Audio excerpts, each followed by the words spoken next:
हमारे इलाके को राठ बोल के और हमको राठी बोल के जो प्रताड़ना मिलती थी वो भी यादें जुड़ी हुई हैं। वापस आने का मकसद राजनीति बिल्कुल नहीं था, समाज से बदला लेने की भावना में थी। कांग्रेस की जो वर्तमान स्थिति है हमारे प्रदेश में, क्या कहेंगे आप इस बारे में? कितने संतुष्ट हैं आप? एक गढ़वाली मिसाल उन्होंने कहा कि दीदी कन बोल देने की 12 साले नो नील घरबार समाधे और 12 साल नो नाला राजपाट समाज। मैं भी रोया, वो भी रो रहा था, उसके भी आंसू आ रहे थे। मैं भी रोया उसके साथ, बहुत रोया, बहुत प्यार किया मैंने उसको। मुझे ग्लानि हुई कि मैंने इसको गलत मार दिया है। आप साफ-सुथरी इतनी आपकी छवि है, कभी बीजेपी ने आपको बुलाया नहीं? जैसे एक बार हमने पेट्रोल का 5 रुपए नहीं दे पाए, कुछ पड़ता है साल में कि भाई जंगल में लकड़ी काट रही, ऐसा नियम पहले से था कि 5 रुपए पेट्रोल को देना है, तो हम नहीं दे पाए। मुझे गाँव से बहुत प्रेम था, अपने गाँव से, अपने इलाके से बहुत प्रेम था, अपने लोगों से बहुत प्रेम था। कांग्रेस के बड़े लीडर्स हैं, उनका आपने देखा होगा राम मंदिर के टाइम भी ऐसे वक्तव्य आ जाते हैं कि जो एक एक धर्म विशेष के लिए उनका वो नहीं जाते हैं, राम सेतु हो। तुतरी फंसे, चकुली फंसे, तुतियो फंसे कहा जाए, छोड़-बड़ हम उन्हें देखिए, हम भी फंसेगा बाबा ये पाया जाए। कांग्रेस किसी को नस्लवाद के आधार पर अपना पराया नहीं मानती, जाति के आधार पर किसी को अपना पराया नहीं मानती, धर्म के आधार पर किसी को अपना पराया नहीं मानती।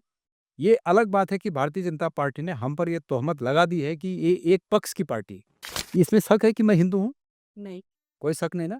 अब अगर आप मुझे कहें, जोर से आप मुझे बोलें कि आप बोलो कि मैं हिंदू हूँ। अगर आप मुझे ये कहें कि बोलो कि मैं हिंदू हूँ, तो मैं क्या कहूँगा? कांग्रेस को मत छोड़ना, कांग्रेस ने देश को आज़ाद किया।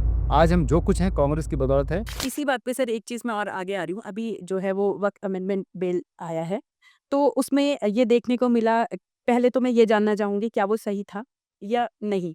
दूसरा ये है कि सर कांग्रेस ने उसमें एक तरफ से उसके विरोध में वोट किया है। और ये नीचा दिखा के हमारे पास ताकत है और हम कानून बना के तुम्हारी ज़मीन ले लेंगे, ये गलत है। कोई भी नेता यहाँ आएगा भगवान बनने की कोशिश करेगा, हम उसका विरोध करेंगे। ये और उसके बाद मोदी जी का कार्यक्रम हो गया रद्द। भ्रष्टाचार चरम पे है। उत्तराखंड का व्यक्ति भ्रष्टाचार के दबाव में दबकर जान जाने की स्थिति है, त्राहिमाम त्राहिमाम कर रहा है। लेकिन सरकार को ये लग रहा है कि कहाँ से आए पैसा, कहाँ से आए पैसा, कहाँ से आए पैसा?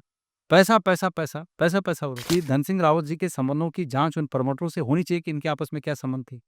मेरे पास तो कुछ पुख्ता जानकारियाँ भी हैं। और गणेश गोयल ने कोविड के टाइम में अपनी ज़मीन पर एक कुछ करने के लिए एनए के लिए एप्लीकेशन डाली, वो आज तक चाकीसैंण तहसील में वो एप्लीकेशन धूल फेंक रही है। वो ज़मीन बिकी थोड़ी थी। मैं अपनी ज़मीन में काम करने की परमिशन माँग रहा था एनए कराने के लिए, तो मुझे नहीं मिली। पर दूसरा खरीद रहा है बाहर से, उसको मिल जाए। तो उसको उसको उसी में रजिस्ट्री मिल जा रही में मिल जाए। मिल जा रही है।